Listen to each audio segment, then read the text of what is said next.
Good morning. So today I'm going to do some frameless windows and a couple other new things. Some tricky windows that maybe some people who are new are not so keen on knowing how to do.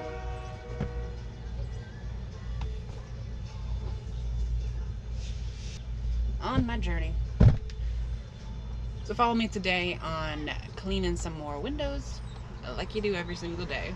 Alright.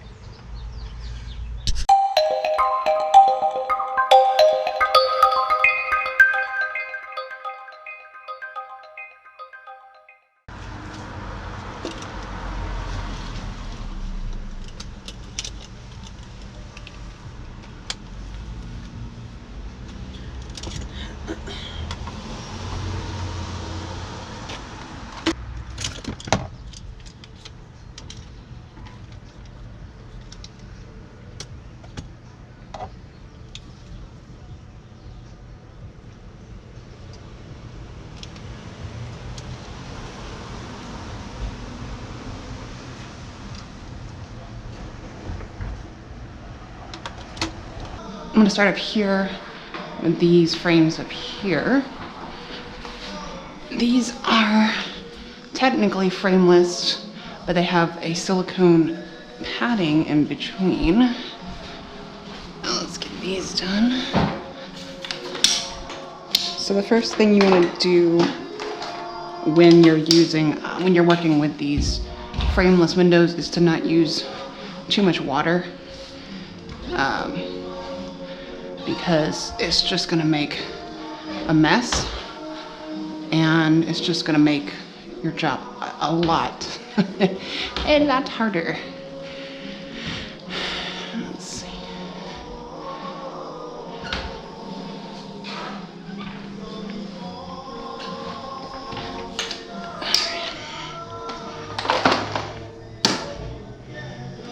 Oh, and I'm trying the new, well, not new.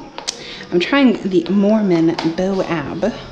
I've been using the Unger Ninja and the Unger Green Bucket. I don't know what it's called. And this one, it's okay. See, my main problem is that I got full figure. And with a full figure, it's hard to keep a Bow Ab from rolling around,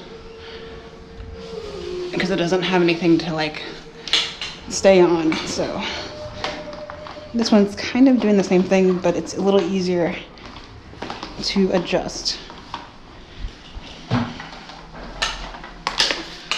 right, okay, so I have this thing that's in the way right now. So I'm actually gonna work around it.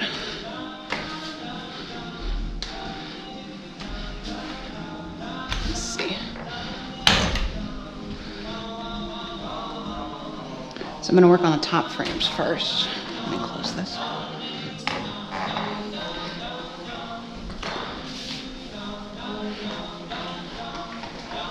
Okay.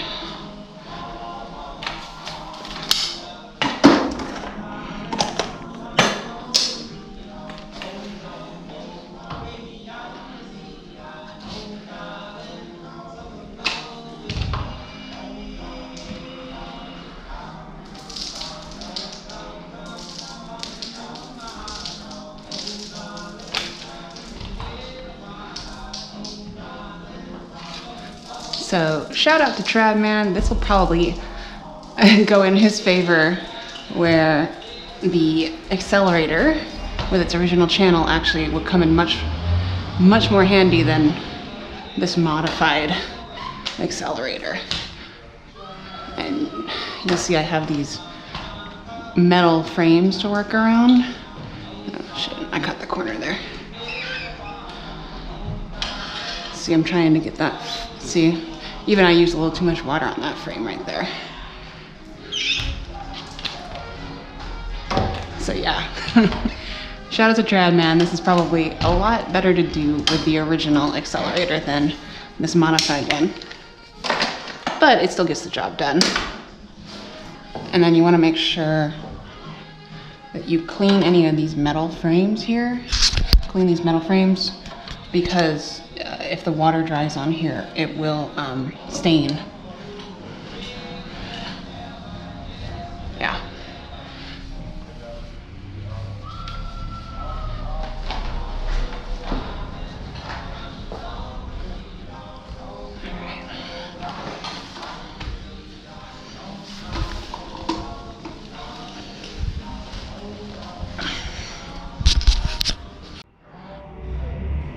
So working on the door here, I keep it open and then get in between here.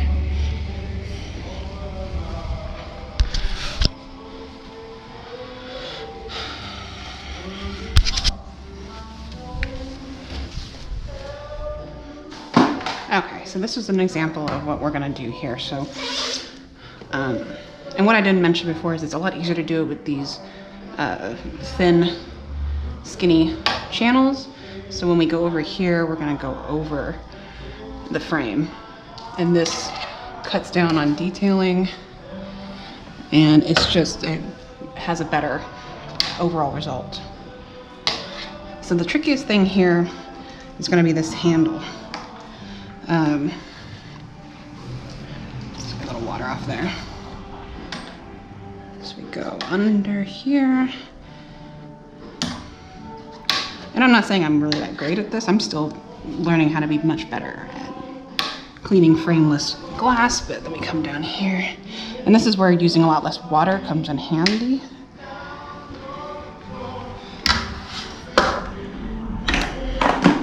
And of course, you want to make sure you clean the metal framing. Get the handle nice and dry. Now again, I'm no superstar here, but there is still a little detailing that you might have to do. And if you are expert level, then you might not have to do that at all.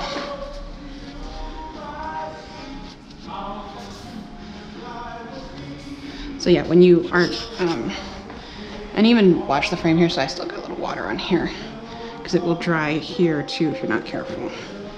So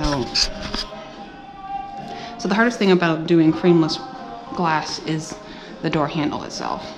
If you use too much water, you're gonna get drips all the way down here, and after you walk away, there'll be a drip. So you want to avoid that.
So to finish this part of the frame, you're gonna do the same thing you did with the door.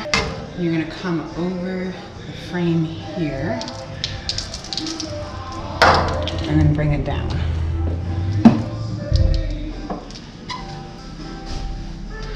And then you wanna make sure, again, you detail the side here, because if you use, in that case I actually used too much water, but it might come over the frame on the side here.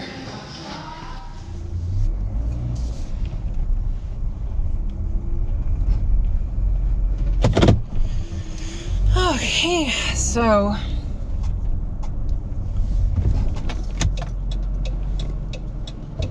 I posted a video a while ago, but I decided to take it down because it was sort of talking about how well, let me just say, I'm gonna redo it. I want to talk about how I got into window cleaning, more accurately, why I got into window cleaning. So window cleaning has sort of been in my family for a long time. My dad was a window cleaner, sort of still is. And my brother worked with him for a while. And my dad started the business back in like the early 90s when we lived in Southern California. And I didn't really think too much about it back then. It was just sort of something that he did. later on, my brother invited me to work with him in my early 20s, and I did not like it the first time I did it. I wasn't very good at it. I wasn't used to the physical labor, so I kind of just forgot about it for a while. And I had gone to college and was doing my own thing. And before I got back into window cleaning, I worked a lot of different jobs, retail being the worst one. And I actually had started another business of mine before this. It was a aquarium maintenance company, and I actually enjoyed doing that for a little bit, but it's really difficult to maintain the customer base that you want. And the customer base that I had for doing the aquarium maintenance business is completely different from window cleaning. See, when you're maintaining somebody's aquarium, you have livestock to consider. And if your customer deviates from anything you're telling them to do, then it's going to mess everything up. And they become frustrated. So if you don't have trust with those clients, it's just game over. Like, it's just not going to work. You have to have a nice balance. If somebody doesn't listen to you in terms of their windows, then that's on them. It's not a live animal. It's just a window.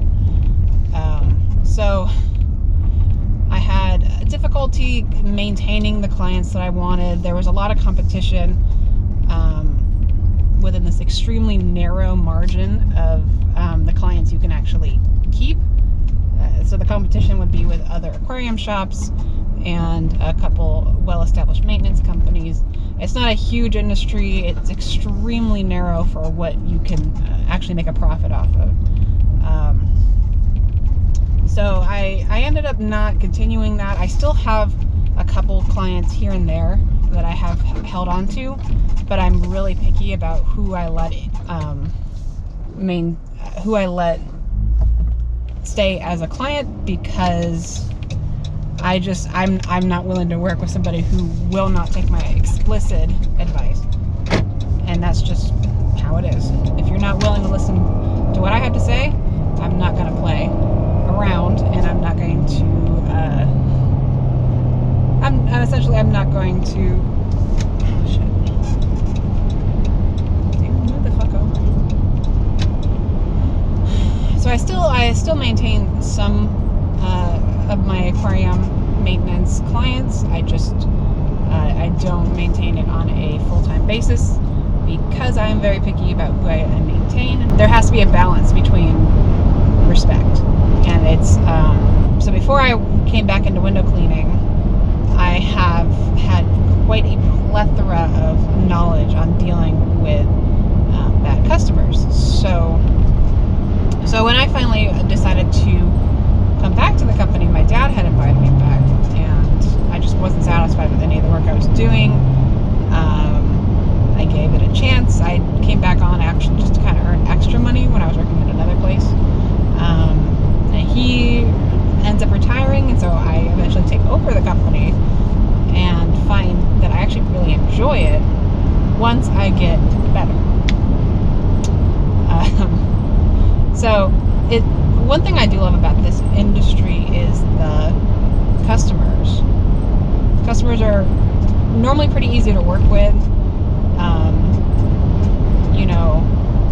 They're pretty respectful. The area I'm in is a great place to work. There's a lot of networking opportunities, so I have enjoyed that. It's been pretty nice. So, one of the bigger things I have had to learn that I never had to deal with. So one of the bigger things I've learned is pricing what you're worth, because with other jobs, I never had to worry about making sure the price was right. I just had to worry about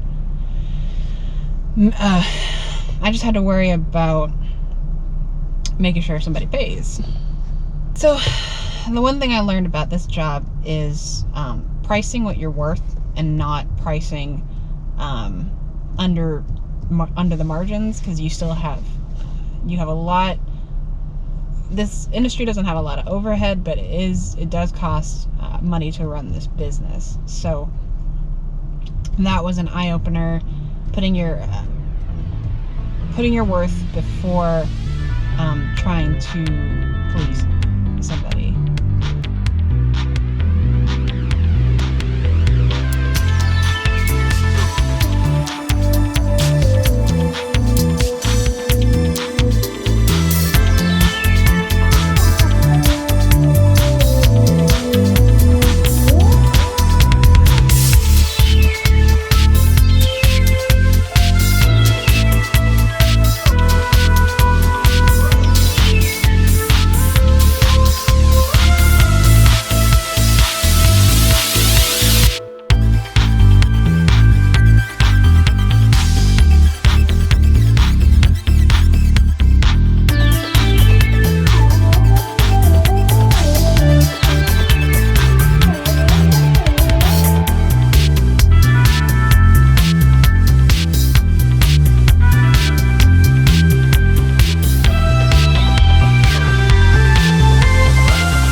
So for all you die-hard accelerator users,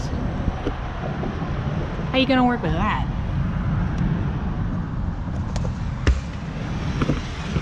I'm calling you out.